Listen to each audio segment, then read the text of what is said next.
Meu nome é Maria Luísa e eu vou apresentar o meu trabalho intitulado Sílica obtida de rejeito de mineração para incorporação em membranas poliméricas para separadores de baterias de íon lítio. O minério de ferro é um dos principais recursos naturais utilizados na indústria siderúrgica para a produção de aço, que é essencial para a construção civil, automóveis, infraestrutura e outros setores. Ele é extraído principalmente de depósitos minerais como hematita e magnetita, e o reuso dos rejeitos de mineração para a obtenção de materiais nanoparticulados de silício é uma estratégia sustentável que agrega o valor a resíduos geralmente descartados. Esses rejeitos que contêm sílica podem ser transformados em nanopartículas de silício de alto valor, utilizados em aplicações como baterias de íon lítio, eletrônica e até mesmo em catalisadores. Esse processo reduz o impacto ambiental de mineração e contribui para a economia circular, ao transformar um passivo ambiental em um insumo industrial inovador. O desenvolvimento de diferentes materiais, como separador de baterias, é advindo da obtenção de nanocompósitos heterogêneos com polímeros para a fabricação desses separadores. O poliestireno, a policaprolactona e o polimetilmetacrilato são polímeros amplamente utilizados devido às suas distintas propriedades químicas e aplicações. O poliestireno é conhecido pela sua leveza, rigidez e baixo custo. A policaprolactona por ser biodegradável e possuir uma boa flexibilidade. Já o polimetilmetacrilato é famoso pela sua transparência e resistência a impactos. A principal vantagem do uso do poliestireno e da policaprolactona em relação ao polimetilmetacrilato é a sustentabilidade. Essas características elas justificam então o uso dessas fibras na produção de separadores para baterias de íon lítio, melhorando o processo de transferência de massa-carga de íons na solução eletrolítica para o eletrodo presente na bateria. A principal função do separador é a de evitar o contato físico entre os eletrodos em ordem de prevenir o curto-circuito do dispositivo e, idealmente, deve exibir as seguintes características: excelente resistência química, uma alta estabilidade térmica, uma alta condutividade iônica, uma excelente adsorção, uma retenção do eletrólito e um alto nível de uniformidade e porosidade para sustentar condições adversas. Aqui tem-se um esquema da montagem da bateria e o papel do separador na bateria.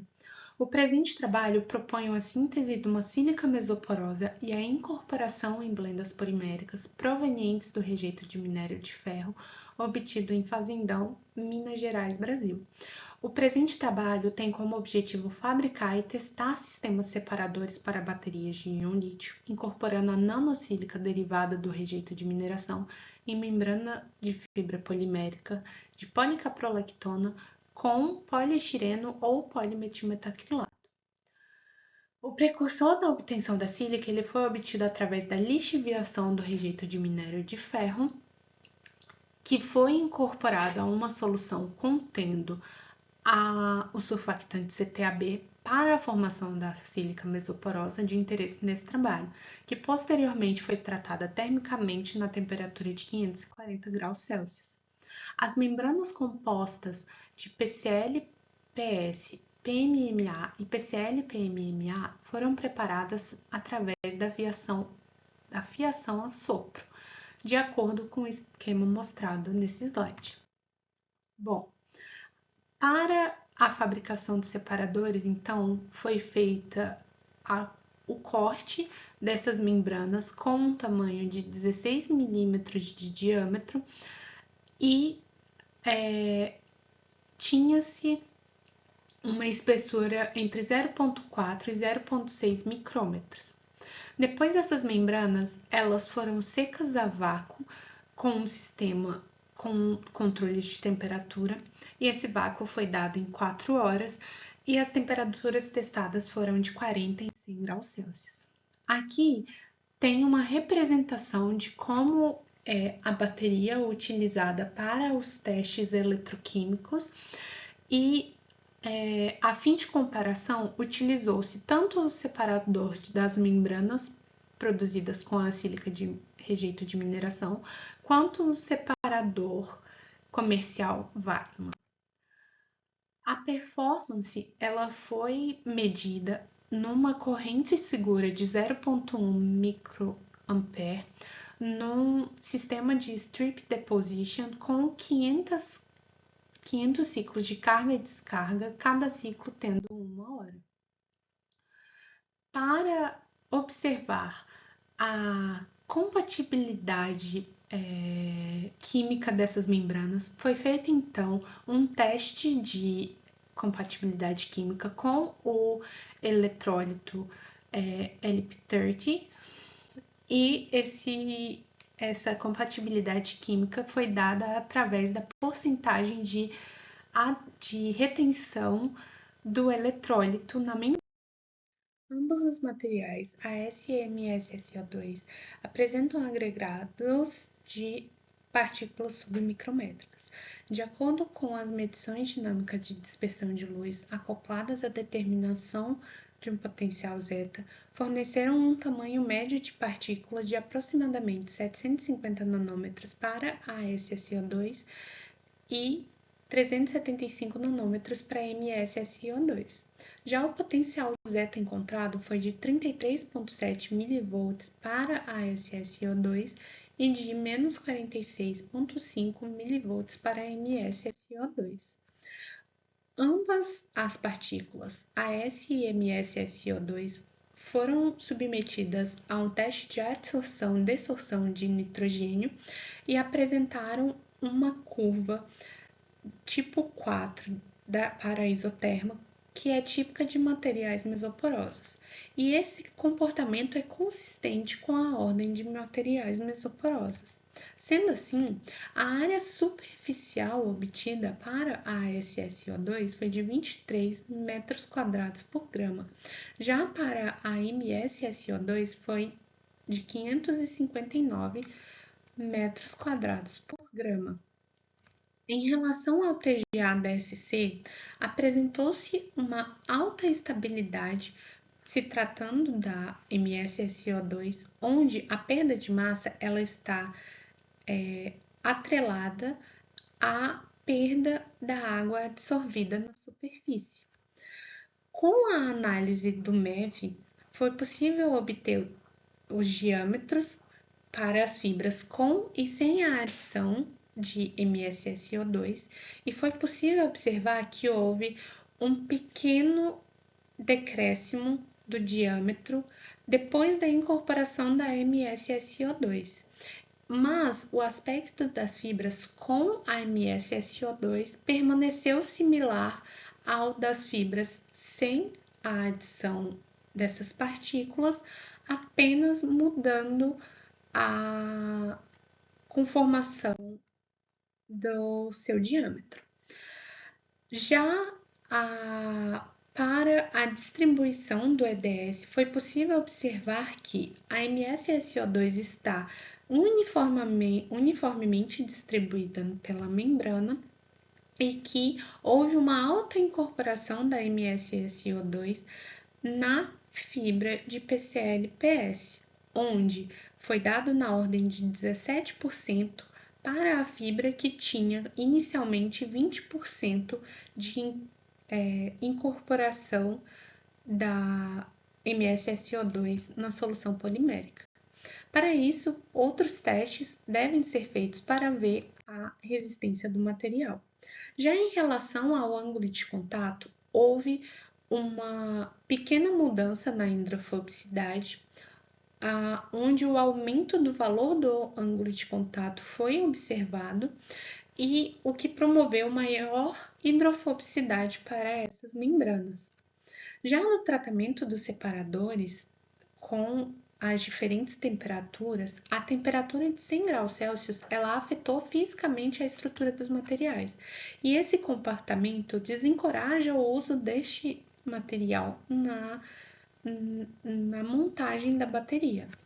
Então, a temperatura escolhida foi a de 40 graus Celsius. Já para o teste de performance, foi observado que a fibra contendo PCl-PS em relação ao separador comercial Wattmann apresenta uma boa estabilidade, onde a voltagem atrelada ao processo de strip deposition está entre -0,1 e 0,1, sendo essa uma bateria que ainda está ciclando e ainda está ocorrendo o processo de strip deposition. Já para as membranas de PMMA e PCl-PMMA, foi observado que houve um curto nessa bateria, onde pode ser observado no zoom, mostrado aqui no slide, que essas baterias não estão funcionando, não estão ciclando.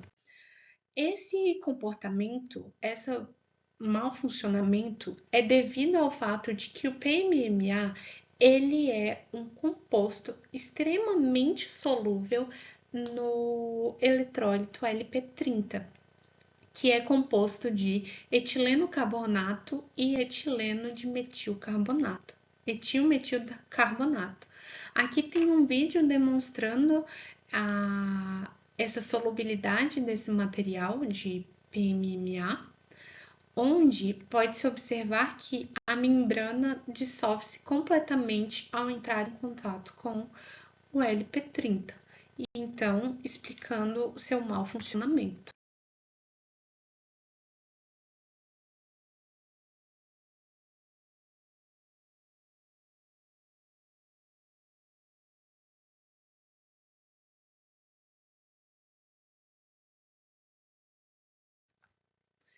Já nos outros testes de compatibilidade química que foram feitos tanto para a fibra Wattmann quanto para a de PCl-PS, foi possível observar que o PCl-PS e o Wattmann são apresentados no gráfico e que é possível ver que a membrana de PCl-PS é mais resistente quimicamente do que a membrana de PMMA, uma vez que ela não dissolveu no teste, e o uso do PCl-PS é promissor para futuras análises para provar essa hipótese. Sendo assim, como conclusão, a partícula mesoporosa foi obtida e tem uma área específica de 559 metros quadrados por grama. Houve uma diminuição no diâmetro das fibras após a incorporação da sílica mesoporosa nessas fibras. O aspecto das fibras após a adição da sílica mesoporosa continua similar às fibras sem adição. Houve uma incorporação alta da sílica mesoporosa na fibra de PCl-PS de 17%. Houve uma mudança na hidrofobicidade, ou seja, um aumento no valor dos ângulos de contato.